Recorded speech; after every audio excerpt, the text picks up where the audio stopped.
सकाळ झाली, किरण उठला आणि मग नेहमी आणखी थोडे 5 मिनिटं या नेहमीच्या टंगळमंगळ करत व्यायामाला बगल देणाऱ्या माझ्या आळशी वृत्तीला प्लीज यार 5 मिनिटं उठून बघतो ना, 5 मिनिटं डबा टाकतो ना यार, 5 मिनिटं ब्रश करतो ना, फ्रेश होतो ना, असं म्हणत असतानाच आता एवढा तयार झालोच आहे तर 5 मिनिटं व्यायाम करून घेतो ना, असं किरण द फिटनेस फ्रीक, बोले तो क्षणपत्ती, बोले तो हुलाहुल, आपल्या आळशीपणाला चुरण देतो आणि व्यायामशाळेचा उंबरठा ओलांडतो.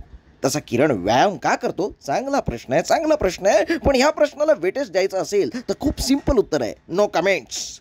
आता हे ऐकून तुम्ही माझ्या कमेंट बॉक्समध्ये कमेंट्स करून अभद्र कमेंटचा वर्कआउट कराल, मग किरणला काही काळ मानसिक पेन होईल, पण हरकत नाही, कारण व्यायाम कन्सिस्टंट हवा तर पेन नाही तर गेन नाही. असं बोलून भाई आपली कॉलर ताट पण शर्टची, कारण व्यायामाने कॉलर अजून तयार व्हायचे. असो, व्यायाम कशासाठी? तर शरीर निरोगी राहतं, हे ठीक आहे. पण सगळ्यात महत्त्वाचं म्हणजे भाई ब्रँडेड कपडे घेतले आणि शरीर ओबडधोबड असेल तर काय अर्थ आहे त्या ब्रँडेड कपड्यांना?